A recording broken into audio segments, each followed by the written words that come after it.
Hi, Wool Academy listeners. It's lovely to have you tune in to a new episode. And starting with this episode 106, I'm actually trying something new. So those of you who have been a regular listener to the Wool Academy podcast, you will remember that the format would be in such a way that I would always talk to an expert from the wool industry, asking them questions about their business or about their field of research, etc. But now going forward, I will change the format a little bit. There will still be an interview, but the focus will be a little bit different, although of course everything is still all about wool. So to give you the background why I'm changing this is that as of January 2020, I joined a little startup called Flock Wool, and Flock Wool is actually operating out of Albania. And in Albania, there are around 5 million sheep, but most of the wool, unfortunately, is not being used. It's just thrown away. And for Flock Wool, we thought that's a resource that should be put to use and not go to waste. So our goal of the business is to collect the wool from Albanian sheep farmers and find a buyer for this wool in order for the Albanian sheep farmers to have an extra additional source of income and also to make use of a perfectly fine resource. So in the Wool Academy podcast, I will be talking to the CEO of Flock Wool, that's Evan Thomsen, and he and I will be discussing our journey at Flock Wool. So how did the business start? What challenges did we face? And yeah, we invite you to come along on our journey. And we hope that from the insights that we share about the business, that you can also learn or you find it inspiring or interesting. So I hope you enjoyed this new format and I hope you join us on this journey. Now enjoy the first episode of season 2 of the Wool Academy podcast with Evan Thomsen. Okay, Evan, it's lovely that we have time today to talk. And I would like to ask you to first tell us a little bit about yourself and also about Flock Wool. All right, thanks, Elisabeth. So my name is Evan Thomsen. I'm the CEO and I guess main founder of Flock Wool Trading Company. And we are a wool exporting business based out of Albania. And right now we are shipping to the United States, mainly into Dalton, Georgia, supplying the carpet industry. And that's the basics to it right there. Yeah, so we start with a very short introduction because actually we're going to talk much more in detail about everything else. But maybe, just some of my listeners of the Wool Academy podcast already know me, but this is a new format that we're doing. And I joined Flock Wool as the Chief Marketing Officer as of this year. And I also run a small business helping wool industry businesses succeed online. And I'm the host of the Wool Academy podcast. And actually because we have this podcast as a platform, that's why you and I decided that it could be interesting to have a chat about our journey that we have at Flock Wool. Especially now. Yes. So there's not as much going on right now. Yeah, that's also a topic we could talk a little bit in one of our episodes later on. And I think you and I said that could be interesting to have this kind of as a documentary of our journey, but also help other maybe startups or other wool businesses or people who have similar ideas to kind of learn from our experience. And then the last thing I think why we said this could be interesting is also because we are operating out of Albania, which is a country that is not very well known. So it could also be nice to tell the story of Albania and how it is, what it's like to start a business in Albania.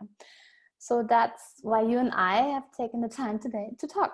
And let's see how this goes. And we have a few episodes planned out. So I hope listeners enjoy our conversations about Flock Wool. Now, I quite like the story of how you actually developed the idea of starting Flock Wool.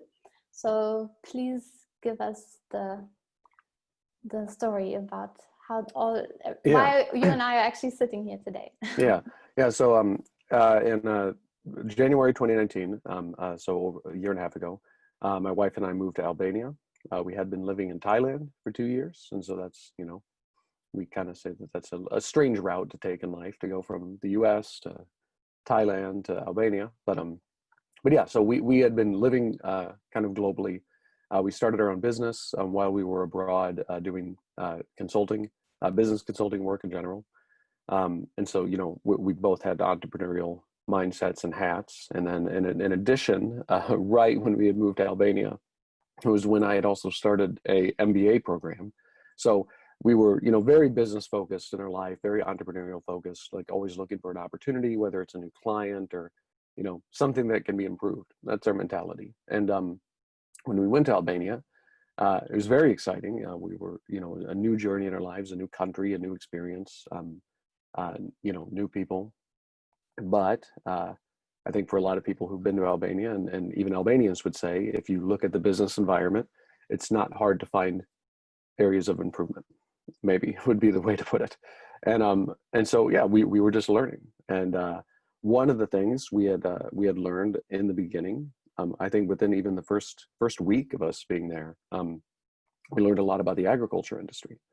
And we learned about the farmers and kind of how they behaved and what what their products were. And we've always been interested in sheep and stuff like that. So we saw that there were lots of sheep just driving around, walking around, and we asked, what do they do? What are the sheep? What's the wool like?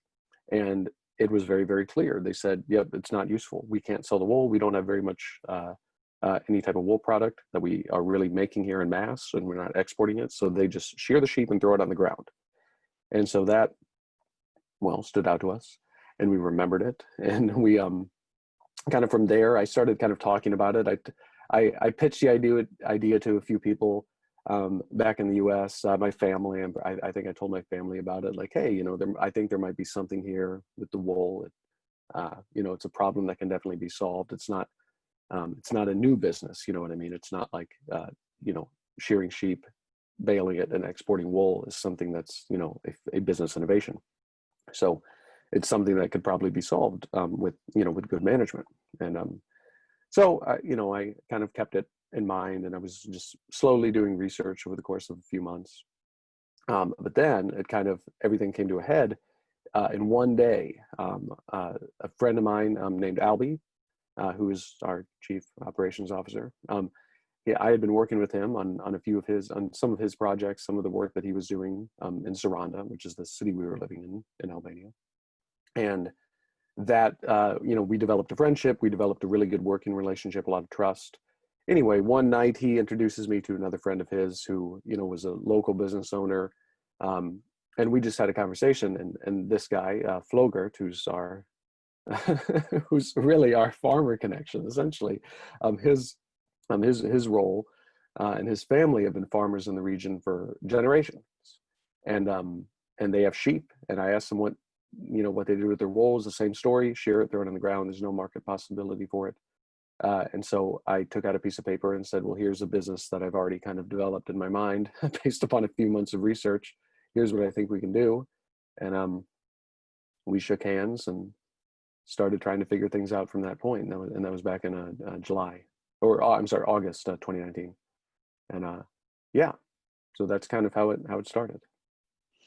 Yeah, so kind of the classic way of writing the ideas down on was it a piece of paper or it was a piece of paper, yeah. And you can see the paper on it. I kept the piece of paper, actually, like very luckily. At that time, I didn't think it would be important or interesting. I just hung on to it because it was actually important. It was like, hey, this is the business model. Here's the business plan. I needed it for functional reasons. Obviously, we've developed beyond that one-page document.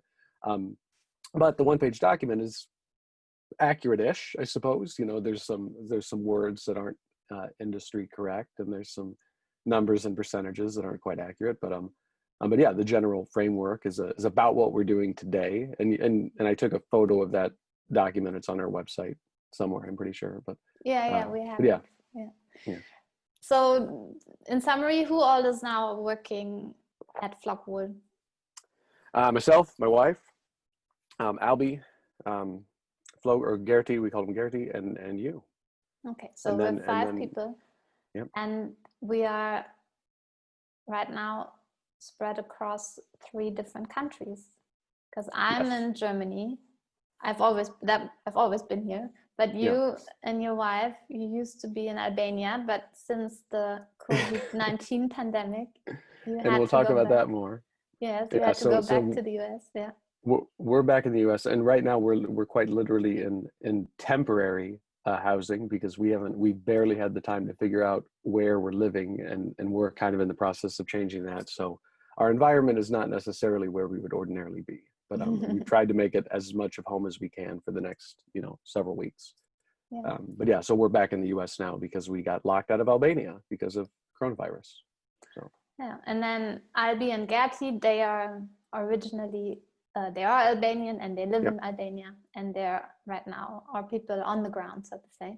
And I thought it was quite interesting that we actually, like, you and I have never met before, and I've never met Gertie and Albi before. So for me, it's quite unique to actually be starting this business and going into this adventure, and kind of without having a long history together. But then we met for the first time in January of 2020. And since then started working together. So it was really interesting so far. Yeah, I mean, you coming aboard was a very interesting moment. So the big problem that we had to solve was, my background is not in wool, and obviously, even though Albie has done a lot of business in Albania, Gertie has been a farmer, and his family have been farmers and worked with sheep. None of us had any wool experience whatsoever. So that's where you kind of came in and solved that problem. Yeah, and you actually found me over the internet and wrote, I think your wife Tyanna wrote me an email, and I was like, what is this? Like, we listened to your podcast. Oh yeah. There you go. And then I did write back to the email, and then we had like a conversation by phone, and that was it. Yeah. Sometimes things are simple. But I know what why I really thought Flockwool was interesting and worthwhile putting time into. But tell me why you believe this is such an interesting business or worthwhile pursuing. Well, there's several reasons. I would say that the first one is really the core business case. Again, I don't have a specific affinity to Albania or to wool or any one thing, right? I think, hopefully, like a business person, I suppose, I would like to think that about myself. I saw a business opportunity. The wool was being thrown on the ground and being treated as garbage, and there's a lot of things in life that happen like that. There's a product that's being not utilized, and so you utilize it better, and that creates value, and that's the basic business process. You either find something that creates something totally new, create a totally new value proposition, and that's innovation of a product, or you realize the latent value of a product that is there, and in that case, that's wool. Now, in our case, it's actually quite a little bit simpler, because wool, the value of wool is obvious. We don't need to make the case for that. Not that we can't market our product, but the general idea, it's not a mind-blowing thing. It's not like people don't know that wool is valuable. And it's not even that Albanians don't know that wool is valuable. They know it's valuable. It's just the market disappeared, like kind of a lot of industries disappeared, when their government collapsed 3 decades ago. So, we can get into that history later, I suppose. But so that's the first reason why this is important to me, is because wool is valuable. It isn't being utilized. We can utilize it. Hopefully we can utilize it more effectively. And then, unite the country in a way under this, within an effective wool industry. And the other reason is because, sustainability is a big issue. when we talk about any product application, whether better environmental applications of products, more sustainable resources, wool is simply superior across the board than its competitors. It's generally more expensive, but it's going to be better across the board in terms of the overall quality of the product, the overall longevity, the overall sustainability of the product. And that's a general trend that the world's going in right now. And I would argue for good reason. And so that's, I think, why wool is going to continue to be a strong industry into the future. And then for me, it's the third reason would be a personal reason for me. It's not maybe as much of a perfect business case, but more of an internal ethical concept. But I like the idea of Lindy businesses, or the Lindy effect. I like old businesses. I'm not as much into new businesses that haven't been around for generations. The wool industry has been around for 5,000 years. I think it'll probably be around for another 5,000. So it's a good use of my time and your time, I think, and everybody's time to participate in an industry that has stood a phenomenal test of time, and wool is one of those. And then now we can go into just a bunch of other ideas about like the benefits this can have on Albania, the impact that this can have on the livelihoods of farmers. Again, all these farmers have the average Albanian farmer has 100 to 300 sheep. How much money is that for the farmer? Well, not a ton. They're not going to get wealthy on their wool, but that's going to be a significant amount of income in proportion to the amount of income that they're getting right now. So yeah, I mean, there's hopefully that's enough of a case there across the business case, my own personal case, and then kind of the ethical case for Albania and for the farmers themselves. Yeah, and while you started this business idea, I think you were doing a master or an MBA in parallel, and you said to me, yeah, most of my fellow students are developing business ideas around a new app and something innovative, but you're like the only one who has kind of more this Lindy business approach. Yeah, it was just kind of a funny timing. It was like as I was developing this concept, it was in conjunction with my MBA program, which was kind of fun. So I got to apply a lot of these ideas like lean startup methodology and integrating a lot of modern and digital communications technologies within the company, thinking about process mapping from the beginning, thinking about organizational design from the beginning. So that's been really helpful. But I think a standard MBA program will always have some, major capstone portion where, you're creating a company and you have to go through that process. Like, it's a simulation course, but yeah, it was the companies people were talking about. I'm just like, well, a wool company, and most people were creating an app for better ways to find wine in a grocery store. Which, sure, I mean I'm not saying that it's a bad business idea, but I think there's enough apps for wine finding solutions out there, possibly, and then more than likely, whatever is the best app for finding wine in a grocery store probably won't exist 5 years from now, but the wool industry will. So. Here. Yeah, for me, I think what I found really interesting, why I was so quickly convinced to join Flockwool was, you mentioned those reasons already, that we have a resource that is not being utilized. And I think in today's world, we need to make use of every resource that is available, also in terms of a circular economy, etc. And then, of course, you mentioned that as well, the positive impact that this can have on the Albanian wool growers. And then my personal reason is also kind of, as a communicator, I've always been kind of in a consulting role, or when I was at IWTO, also more of a organizational role, supporting other businesses in many different ways, but I've never been actually on the ground, really working in a wool business. And I think also when we had a lot of conversation, I was like, yeah, in theory, I know all of this, but I've never, done it in practice, or I kind of know these specifics, but I would have to research as well. So I think that's what motivates me to also kind of get more on-hands experience. And that was why, when we went to Albania all together, that was already a really good start to everything. Well, right, we are recording this now in May, and as we said, we're going to have a few more podcasts planned out. So we started this business officially on the 1st of January 2020. Now we're in May. So where are we exactly in our journey of Flockwool? Impacted by the global pandemic known as coronavirus.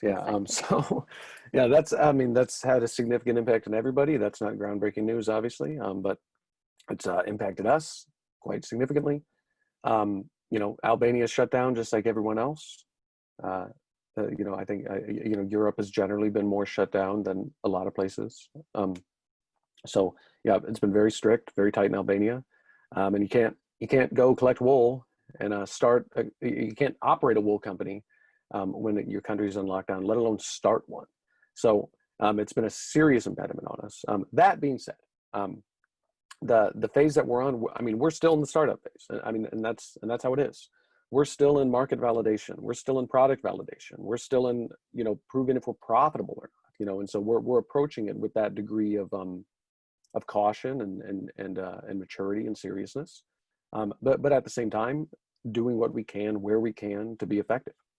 And so kind of what we've done at this stage is, I follow the, lean startup methodology quite by the book. And that's what we're doing. We're approaching this from that mindset. And so it meant that our risk wasn't overexposed. So, in terms of how Corona has impacted us, well, it's basically just put the brakes on our development process, but it hasn't. We weren't in a position where we were overexposed to risk, so that there hasn't been a dramatic negative impact. We're still going to get our year one plan out, maybe a month and a half to 2 months late, and that's not the worst thing in the world, and in the grand scheme of things, with what our plan for the company is, which is a very long-term plan, because that's how you have to think in the wool industry, I believe. So that's where we're at. We should, by the end of this month, be collecting our first container and shipping that and putting that in the port of Durrës, putting it on a boat, sending it to the port of Savannah, which is where I am right now. I'm in Tybee Island, right by Savannah. So I'm going to see it arrive. I'm going to be there waiting for it. And then we're going to be shipping that up to our partners in Dalton. And we're going to be processing the product and getting that in some American carpets and rugs. Yeah, that'll be so exciting. Okay, yeah. I think for today, we gave a little bit of an introduction, what we plan on doing on this podcast, and introduction to ourselves and the business. So I think for today, let's wrap it up. And I think you already mentioned a little bit how coronavirus has impacted us. So I think I would like to pick that up in the next episode. But thanks, Perfect. Evan, for your time today. And then we'll catch up again soon. Great. We'll talk soon. Thanks, and bye-bye. Bye. So that was the first interview I did with Evan. There will be more to come. If you want to find out more about Flockwool, then head on over to the show notes at elisabethvandelden.com/106. And also, of course, you can check out the website of Flockwool. It's flockwool.com. Well, I hear you in our next episode, where actually the COVID-19 pandemic has also affected our business. So Evan and I will be talking about that. Hope you tune in, and see you then. Bye for now.